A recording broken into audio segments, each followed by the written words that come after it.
고체.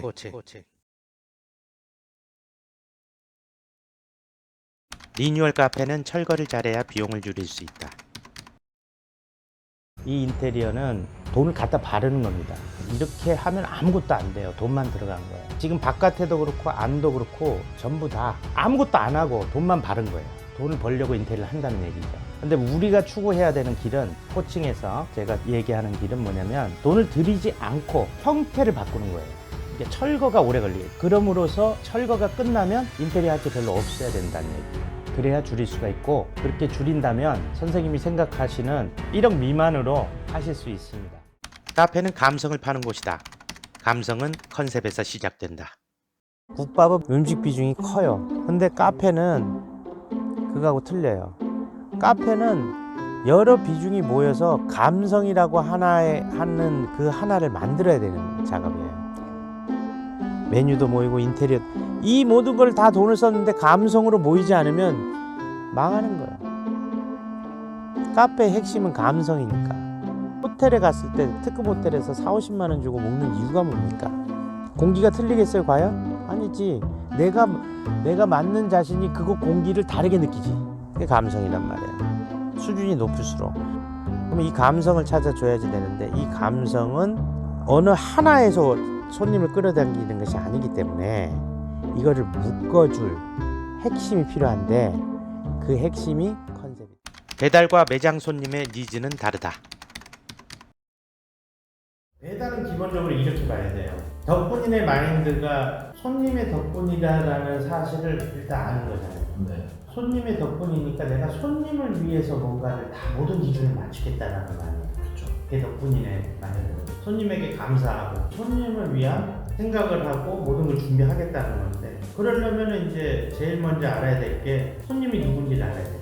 근데 손님이 누군지는 이제 우리 알았어. 직장인들이 우리 메인이 그거고, 서브는 뭐냐면 여기 유명한 카페를 유명하다고 찾아온 인플루언서나 인스타를 즐기는 친구들이 고급 카페를 왔다가 지나가다가 그들이 한 번쯤 들려볼 수 있는, 그게 서브란 말이에요. 우리가 할 수 있는 맥시멈의 타겟은, 물론 여기 상가 사람들, 사는 사람들도 있겠죠.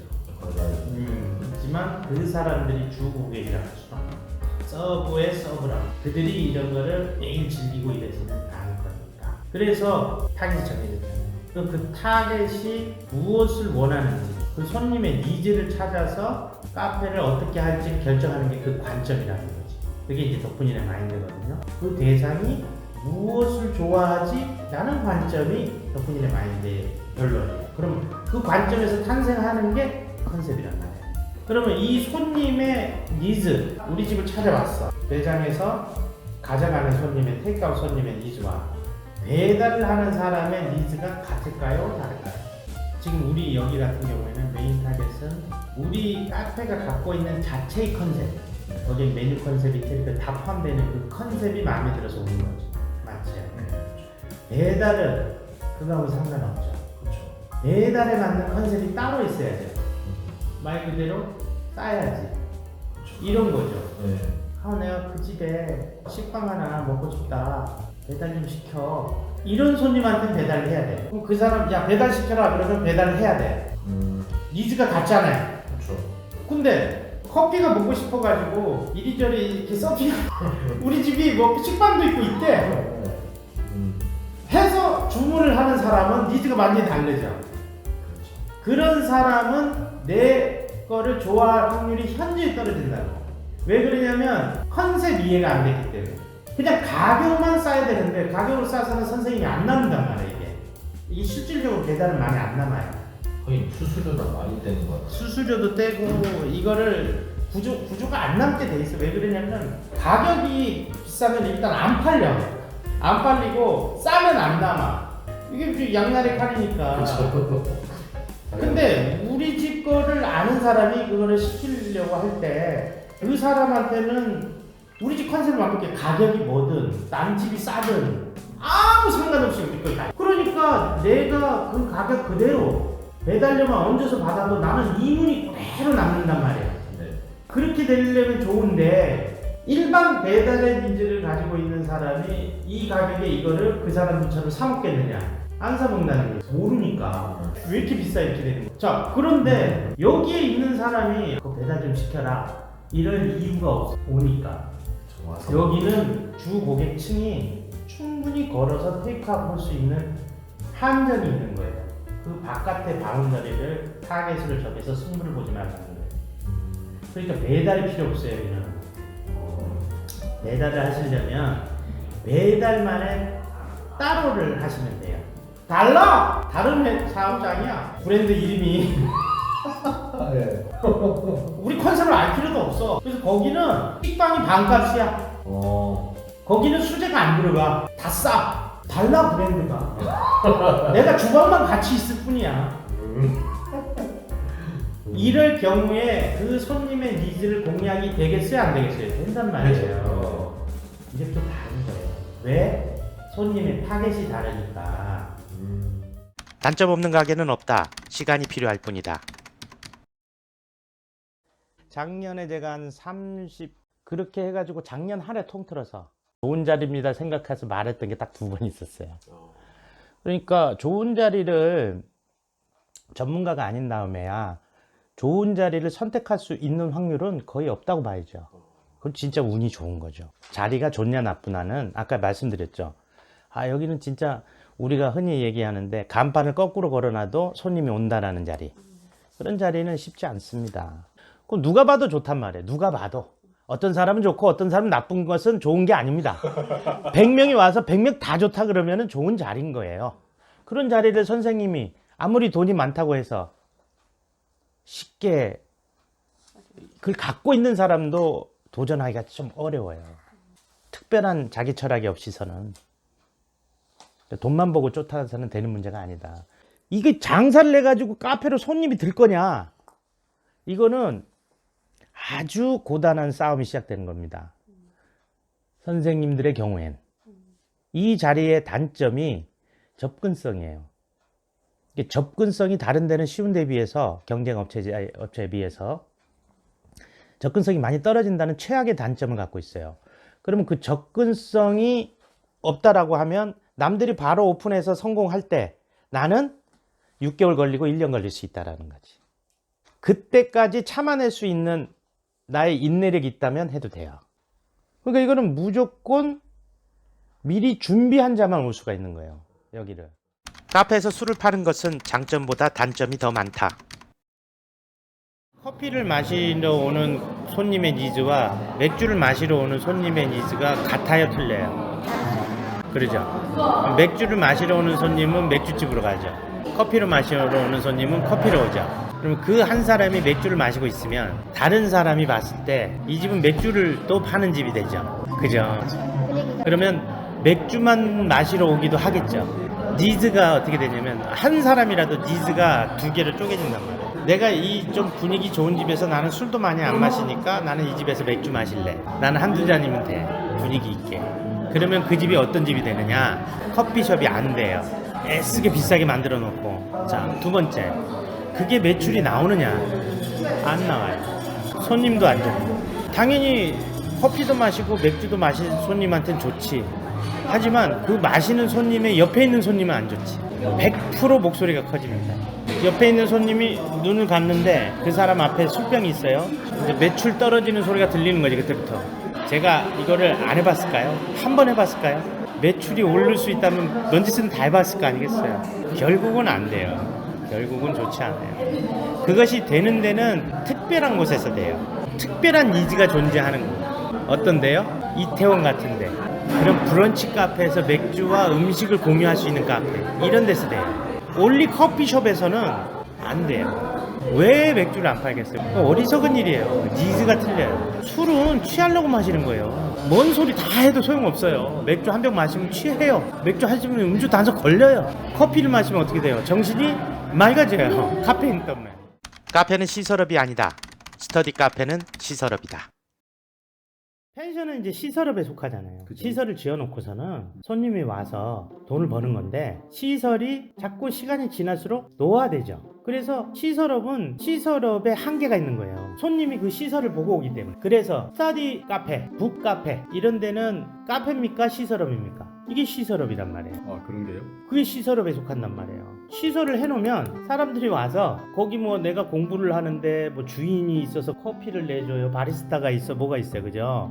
그런 시설업이에요. 그러니까 이 카페가 아니에요. 그럼 카페는 무슨 사업입니까? 카페는 시설업이 아닙니다. 카페라는 거를 어떤 기준에다가 넣을 수 없는 분야예요. 호텔이 무슨 업이에요? 숙박은 부수적인 거죠. 네. 호텔 자체를 대중이 이용하지 않습니까? 그래서 호텔은 이미 숙박업, 시설업의 범주를 벗어나와 있어요. 카페는 뭐냐면 소프트웨어가 강한 곳이라는 거죠. 손님이 결국은 감성을 느끼고 감동을 받으러 오는 거. 그것이 뷰가 됐든 아주 허름한 곳에 말도 안 되는 공간에 핸드드립을 기가 막힌 사람의 핸드드립을 맛보러 가든 골목길 한 귀퉁이에 주택을 개조해서 열몇 평짜리에서 타르트 하나 먹으러 가든 카페는 이런 곳이란 말이에요. 그래 카페의 특성은 돈으로 하는 게 아니다. 감성을 이해하고 감동의 비즈니스를 잘 구사할 수 있는 사람이 하는 거다. 아침 장사를 해야 하는 이유. 아침 보통 7시 문을 열면 7시 반부터 손님이 오고 그럼 출근을 할 때 식빵 한 단위 들고 커피 하나를 묶어서 반값씩으로 파는 거죠.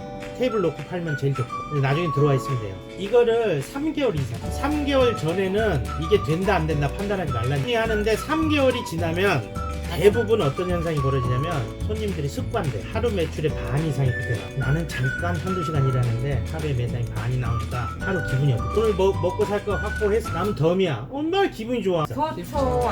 아침 시간대 아무도 문을 안 열고 근데 이게 아파트 입구잖아. 그러면 여기 동네 사람들 아파트에서 나갈 때 옆에 있는 아파트까지도 소문이 나면 두 동에서만 몰려와서 가까우니까. 충분히 아침에 빵의 반값에 가격 다운시켰다고 뭐라 아침 누구나 이해하고.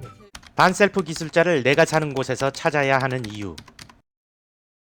그런데 소개를 시켜주지 않는 이유는 인테리어는 하자가 생겨요. 100% 생겨요. 그 100% 모든 공정에서 100% 생긴단 말이에요. 그러면 그것에서 와야 되잖아요. 이 사람이 한 번만 와갖고 되는 문제라면 또 고마운 일이야. 그런데 딴 데 있어. 인테리어 업자를 시켰어. 그러면 인테리어 업자를 통해서 일하는 사람이 저 멀리 있어. 그 사람은 군산에서 있는 인테리어 업자가 여기를 봐준다고 해서 출장 와버리. 그래서 제일 좋은 거는 내 옆에 있는 사람이죠. 주변이 가까울수록 지방 사람들이 어떤 생각을 하냐면 서울이면 잘하겠지 하고 서울 팀을 부르려고 그래요. 서울 인테리어한테 맡기려고. 그것만큼 어리석은 게 없어요. 그래서 현지에서 가장 가까운 인부를 하는데 그 인부는 어떻게 구하느냐? 목수면 목수 이런 구하는 거는 인기통이라는 네이버 카페 그리고 숨고 이 두 군데에서 찾으시면 돼요. 거기를 통해서 익산에 사시는 분이 하나입니다. 그러면 올 거란 말이에요. 어디 사세요? 그러면 그분들 중에 보통 목수는 중요하기 때문에 무료 견적 해주거든요. 아 이건 며칠 정도 일감입니다. 저 같은 경우는 도면이 있잖아요. 아 이거 며칠짜리입니다. 그럴 거 아니에요. 한 3명 만나보면 답이 나오잖아요. 싼 게 좋은 게 아니에요. 어떤 게 합리적인지 보이잖아요. 그러면 아 신뢰가 가는 분한테 맡기는 거예요. 선생님은 어디 하셨어요? 그러면 자기가 사진 보여주거나 알려준단 말이에요. 익산 어디. 그럼 가봐야 돼요. 그럼 가봐가지고 확인하고 아 저 사람 그럼 된 거예요. 그러면 내가 소개시켜준 것보다 100배 나은 거예요. 내가 서울에 있는 진짜 잘하는 목수를 데려오는 것보다 100배 나은 거예요. 그러면 그 사람이 동네에 있으니까 어떻게 돼요? 먼 일이 있을 때도 자기가 일 마치고 나서 잠깐 들렸다 가면 돼요. 열심히 했는데 안 됐다면 그건 방법이 잘못된 것이다. 또 이런 사람이 있어요. 아, 난 열심히 했는데 안 된다. 열심히 했는데 장사가 안 되는 이유는 뭘까요? 이유는 딱 하나밖에 없지. 잘못 열심히 했지. 착각을 하고 열심히 한 거야. 이걸 우리는 이제 입이 쫀다 그래요. 병상품 하려면. 오만 데서 욕보는 거. 그러니까 이제 그런 사람한테는 코칭이 필요한데 왜 그 사람들이 그렇게 될 수밖에 없었느냐? 무슨 누구가 가르쳐주는 사람이 없어서가 아니었어요. 보통이 그래요. 내 고집이 세서 그렇지. 남 말을 안 듣거든. 남 말을 안 듣는 게 꼰대인 거야. 이 카페 하는 사람 중에 꼰대가 많아요. 젊은 사람 꼰대가. 철학이 강하군요. 이렇게 하면 된다고 믿는 거지. 그러니까 일반화의 오류가 가장 많이 빠지는 곳이 이게. 저 카페를 보니까 손님이 많거든. 근데 그 정작 사장님은 적자. 보기에는 많아 보여. 월세가 세고 인건비 하니까 남는 게 없어. 그래서 대부분 다 대박 난 줄 알아요. 그런데 실질적으로 만나보면 아니거든. 난 그거를 뭐 어마어마하게 많이 봤어요. 만약에 사장님 식당이 대박이 났잖아요. 그러면 딴 사람이 와가지고 그 식빵을 배워서 하면 될 거라고 생각해. 그렇겠죠. 그것이 대박이 날 거라고 생각해. 네. 아니지. 식빵이 중요한 게 아니에요. 어떤 식빵을 어떤 노력을 했느냐가 중요한 거예요. 그게 파워거든. 그걸 모른 채 겉으로만 보고 아 저거 나도 만들 수 있어. 생지 있는데 내가 잘하는 데서 납품받 되겠어요? 안 돼요.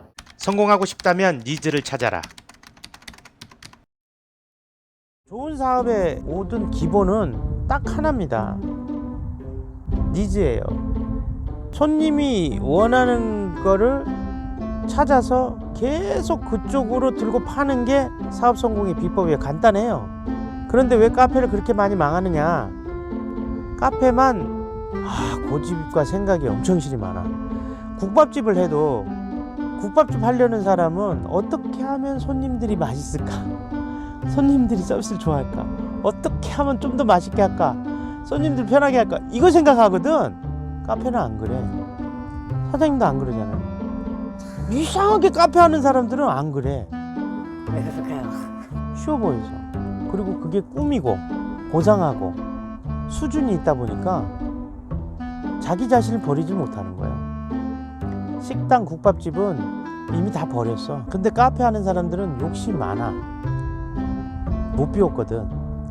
내가 하고 싶은데 이렇게 하면은 좀 쪽팔린데 카페는 이 정도는 해야 되는데 고상해야 되는데 그거를 나는 간단한 게 코칭 별게 아니고 덕분이라 마인드 별게 아니고 왜 다른 자영업은 다 하는 거를 왜 카페만 안 하냐.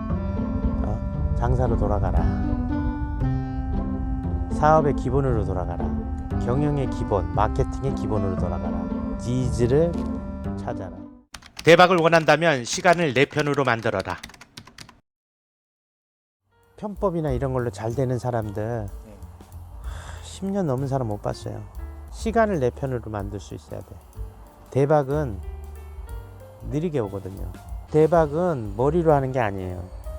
시간으로 하는 거지. 시간을 내 편으로 만들고 그 결과물이 올 때까지 오늘부터 그 결과물이 올 때까지 쉬지 않고 멈추지 않고 좌절하지 않고 눈 돌리지 않고 그냥 한 발씩 걸어가는 일이에요. 그러면 10년 이내에 터져요. 보통 7년에서 8년 걸린다 그래요. 모든 사람들의 얘기고 공통적인 성공한 사람들의 얘기고 내가 계획을 했을 때 내가 대박을 한번 터뜨려 보겠다. 그 정도 모그랄이 있어야 내가 이 고통을 감내하지요. 이 스트레스를 감내하지. 그걸 탁 목표를 크게 원대하게 두고 오늘부터 하는데 무엇을 잘해야 되느냐. 내가 싫어하는 일, 귀찮은 일, 그런 거, 하기 싫은 거, 그거를 꾸준히 하는 거예요.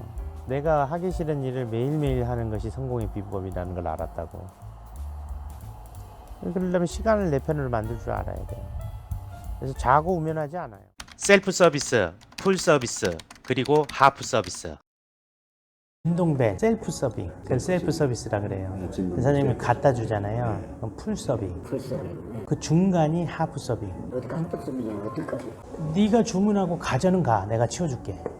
돈 놓고 나가면. 그런데 이제 우리나라에는 그런 것들이 명확하지 않아서 제가 하프 서빙은 미국에서 처음 사업을 하면서 지금 카페도 운영 중인데 거기는 그런 게 명확해요. 팀 문화기 때문에. 셀프는 팁을 안 줘도 되고 팁을 안 주니? 하프라는 게 없어. 내가 이제 하프를 개발을 했죠. 그래서 하프 서빙을 해줬어요. 너 주문하고 나가고 우리가 치워주고 대신에 팁 없다. 우리로 보면 별것도 아닌데 애들이 막 서비스를 받았는데 돈인데 그래서 돈이 안 되니까. 안 돼도 되니까. 그럼 여기 같은 경우에는 진동배를 쓰는 셀프 서빙을 하셔야 됩니다. 왜냐하면 바깥이 타격이기 때문에 바깥에 손님이 많거든요. 그러니까 진동배를 아니면 컨트롤이 안 돼요. 우리가 잔을 쓸 거거든요. 이런 데는 잔을 쓴단 말이에요. 이런 잔을 써야 되는데 바깥에까지도 컨트롤이 안 되잖아요. 손님이 많으면 깨질 수도 있고 가져갈 수도 있고. 그러니까 실내에선 잔으로 주고 바깥에선 무조건. 선생님 같은 경우는 셀프 그리고 잔하고 테이크아웃을 분리시켜야 된다. 용기가 두 개죠.